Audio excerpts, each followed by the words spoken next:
नमस्कार। राम राम। भगवान राम के प्राकट्योत्सव की अनेकानेक बधाई और शुभकामनाएं आप सभी को। आज रामनवमी है और हर्षोल्लास के साथ भारत भर में मनाई जा रही है। भगवान राम का चरित्र एक आदर्श चरित्र है। भारतीय जीवन धारा में राम एक प्रतीक पुरुष के रूप में हमारे सामने आते हैं, जिनसे हम जीवन आदर्श की शिक्षा प्राप्त करते हैं कि हमें कैसा जीवन जीना चाहिए एक मनुष्य के रूप में। भगवान राम के ऊपर मैंने 2 पुस्तकें लिखी हैं। एक पुस्तक वाल्मीकि रामायण पर आधारित है, वाल्मीकि रामायण की जो कथा है उसके ऊपर आधारित है, और उस पुस्तक का नाम है ये कोदंड राम कथा।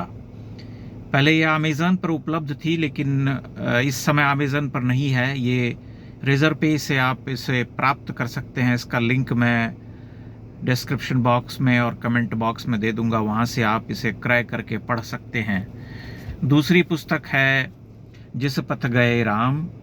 ये एक निबंध की पुस्तक है जो वाल्मीकि रामायण के ही अनेकानेक प्रसंगों पर आधारित है, और उन प्रसंगों की व्याख्या करते हुए निबंध मैंने लिखे हैं, जैसे भगवान राम का वनगमन, भगवान राम के संपूर्ण चरित्र का अध्ययन जिसे कहते हैं, सीता का परित्याग, अग्नि परीक्षा आदि आदि अनेकानेक प्रसंग हैं जिसे मैंने अपनी दृष्टि से देखने का प्रयास किया है।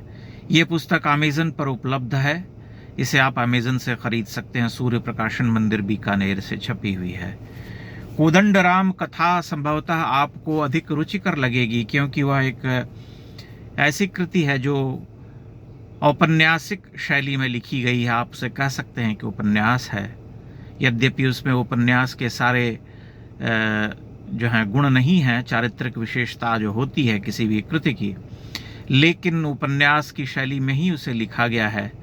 वाल्मीकि रामायण की कथा है उसमें कि भगवान राम को महर्षि विश्वामित्र जब दशरथ से मांगने आते हैं ताड़का और अन्य राक्षसों के वध के लिए, वहाँ से वह कथा आरंभ होती है, और उसके बाद जो है वो सीता स्वयंवर आदि प्रसंगों को कैरी करते हुए उसमें आगे जो है भगवान राम का वनगमन, राम रावण युद्ध और अंततः अयोध्या वापसी के साथ वह पुस्तक पूरी होती है।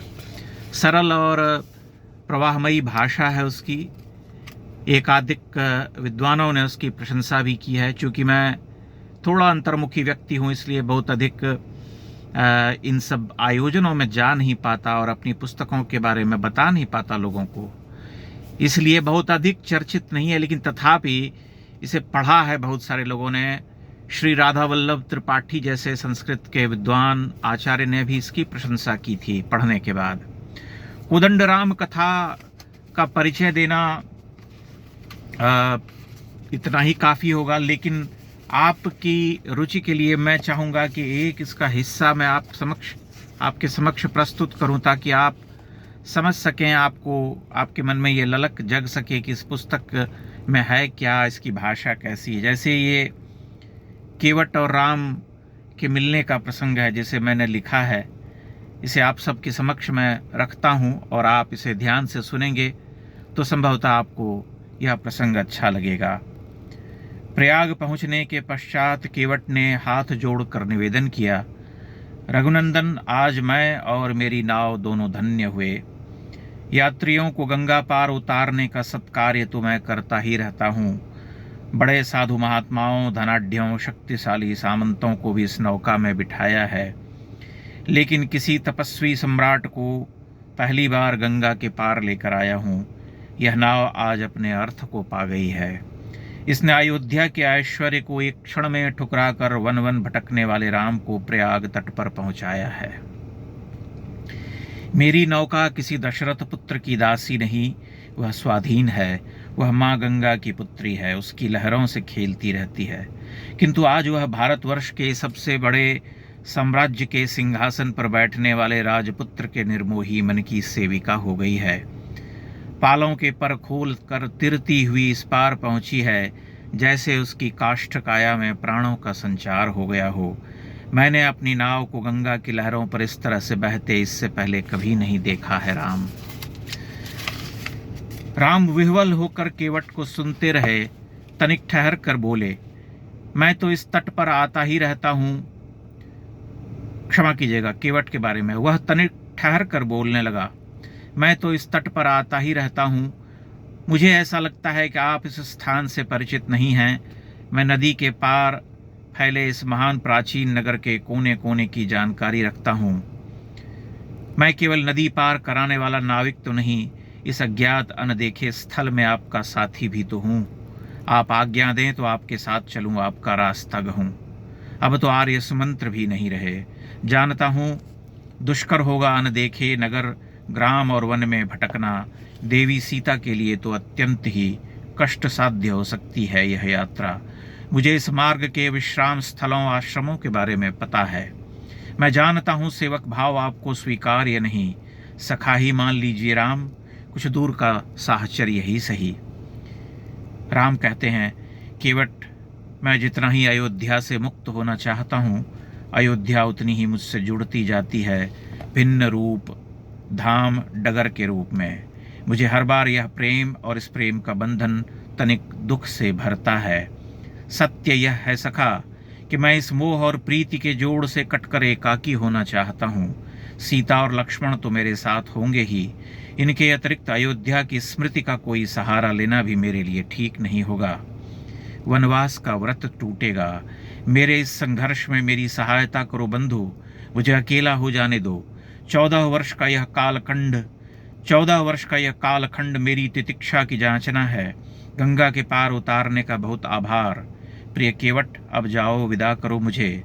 मिलूंगा पुनः जब यह अरण्यवास समाप्त होगा। केवट कुछ कह न सका।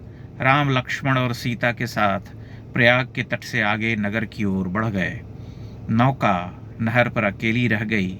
नाविक ताकता रह गया।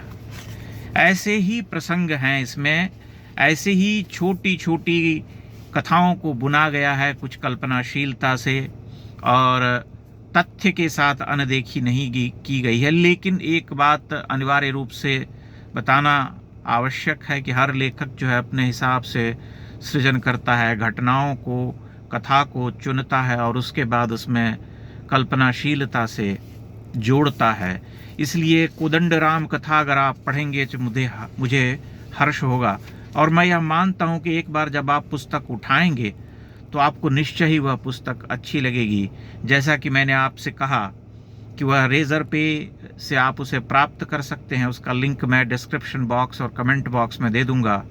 रामनवमी के शुभ अवसर पर मैंने सोचा कि अपनी पुस्तकों के बारे में आप सभी लोगों को जानकारी दूं। मेरे वॉल पर भी आप पुस्तकों को देख सकते हैं, जो पुस्तकें हैं छपी हुई मेरी लिखी हुई। लेकिन राम कथा, कोदंड राम कथा और जिस पथ गए राम भगवान राम के जीवन से संबद्ध हैं, इसलिए उन्हें पढ़ना आपको अच्छा लगेगा। मैं आशा करता हूँ आप मेरे द्वारा बताई गई इन पुस्तकों में रुचि लेंगे और निकट भविष्य में इसे पढ़ना चाहेंगे। बहुत बहुत धन्यवाद और पुनः आप सभी को रामनवमी की अनेक शुभकामनाएं।